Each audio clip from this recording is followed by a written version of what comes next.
Hi, mystery writers. I'm Zara Altair, and this is Write a Killer Mystery, where we talk about making a good mystery great.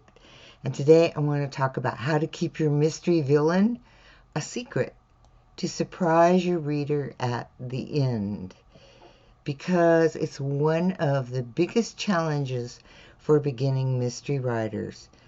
How to present the villain and still keep that character hidden until the sleuth reveals them at the end, because you want to share enough of the villain so your reader feels at the end that they could have guessed. But on the other hand, you don't want to give away too much in the story so your reader guesses the villain before the end, because we all know that mystery readers want to try to guess but not guess. That's what they love, is like, oh, I should have guessed that, but they don't when your sleuth finally reveals who the killer is. So, to keep your villain hidden as the perpetrator until the end, you need to create a discipline in your story.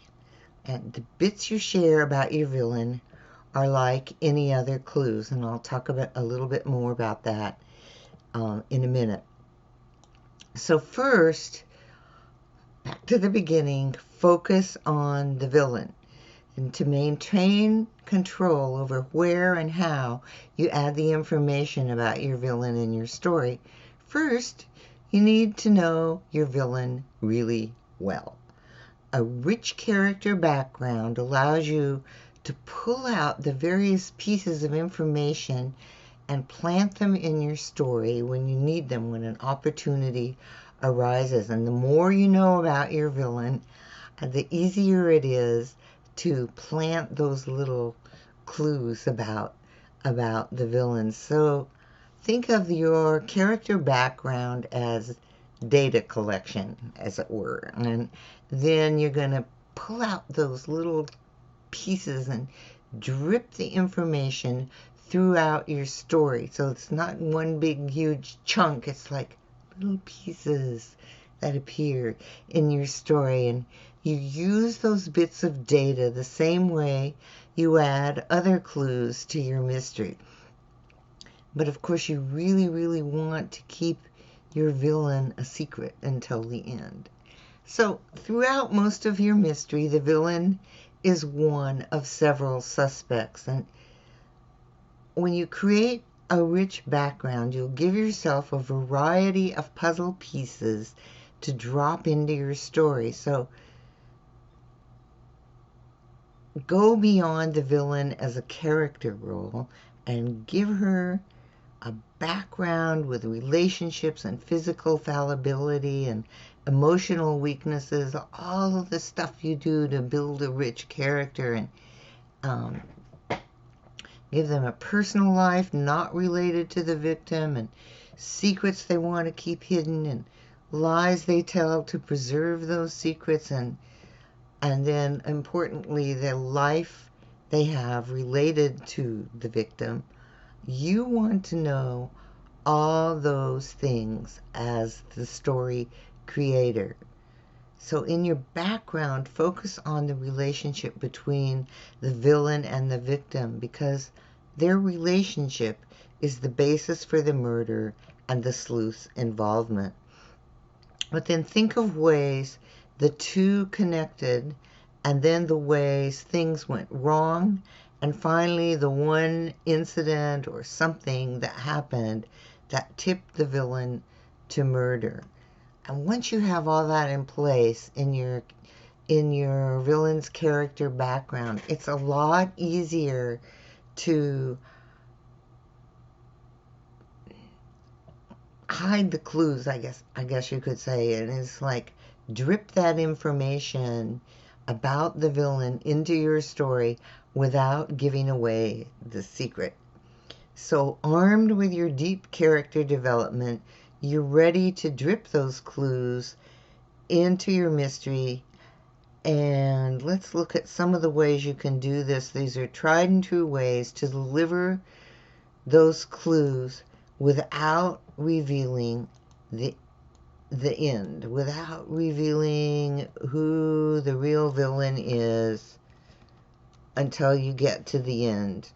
Um, and it's really the fun of creating a mystery, is to lead your reader along this path and to drip this information in so they get a lot of information. And of course, you want your sleuth to be the one who puts it all together. All right, so how do you do this? Let's look at a few ways you can do this. One way is what I call secret emphasis. Uh, you emphasize the unimportant and de-emphasize the clue. And the reader sees the clue but doesn't see what's important about it. And that's true as they look at the villain and you present information, and the thing that actually points toward the murder is not emphasized, and so the reader will have a tendency to skip over it and look at these other things that you have emphasized. This is where you have a lot of control in your writing. For example, your sleuth may see the value of a company report and the statistical details, but doesn't look at the man, the villain, who researched and wrote the report. So just secret emphasis, that's what I call it. And another way to plant your clues is before it counts. So early on, you can plant a clue about your villain before it really has any context in the story, and it's just way back there at the beginning of the story. And for instance, your sleuth may walk by a man cleaning his yacht with chemicals before a business partner dies of toxic chemical poisoning. Carolyn Graham uses this tactic in her Inspector Barnaby mysteries. So you may want to look at one of those to see how she does that. Another way is your sleuth just completely misinterprets a clue. So, for example, your villain lies to hide a secret, and your detective believes what the villain says at the moment, but what the villain says points to his act, even though he's lying. And this is a great tool to use with a flawed sleuth whose flaw keeps her from seeing real meaning. So this is a good one if you have a sleuth who has a significant defect that impacts their ability to solve a mystery. Okay, another way to do this is piece by piece. It's kind of a time release method to scatter clues about the villain in different places throughout the story and then mix up the logical order of how those clues appear. So say your sleuth finds an empty letterbox while he's visiting the villain, and later on, she finds 6 letters hidden in the closet. They aren't in the box. And all of a sudden, she has an epiphany. Wait, oh, long ago, there was that empty letterbox. So that is another good way. Just introduce it early and then leave it be for most of the story. Okay, and then another way, which I call in plain sight, is you create a cluster of clues and squeeze the real clue in with all the others. So hide the clue in plain sight. And while your sleuth interviews the villain as a suspect, they rattle on with false clues, but let something slip, and it's hidden in that cluster of false clues. And this technique works well in a story with multiple suspects, and writers from Agatha Christie's Murder on the Orient Express to John B. MacDonald, who uses it a lot. It's a tried and true method for mystery writers. Another way is just complete distraction.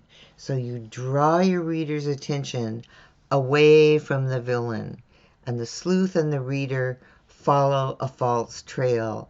And this is usually another suspect who seems like the most evident villain, but is not the real trail to the villain. So Adrian McKenty uses this in The Cold, Cold Ground, where the clues seem to lead toward a serial killer who targets homosexuals, but it's not the case at all. If you haven't read The Cold, Cold Ground, I'm not going to give you a spoiler, but he does that really well in that story. So, and then there's camouflage with action. So, just as your sleuth glances at a scrap of paper on the floor, action happens. He's hit from behind, and in the ensuing action and consequences, this is the cover-up of the clue, all this other stuff happens. He goes to the hospital, he misses an appointment because he was in the hospital. All these things happen as a consequence of the action. The sleuth and your reader overlooks the clue that points straight to the villain. And Joe Nesbo uses action camouflage in almost every single one of his Harry Holy series. So these are really great ways to point to the villain without revealing who the villain is until the very, very end. And let me tell you that it's not just beginning writers. Experienced mystery writers know so much about the villain, they find it hard to get perspective. So because you know so much about the villain, a clue you plant may seem obvious to you.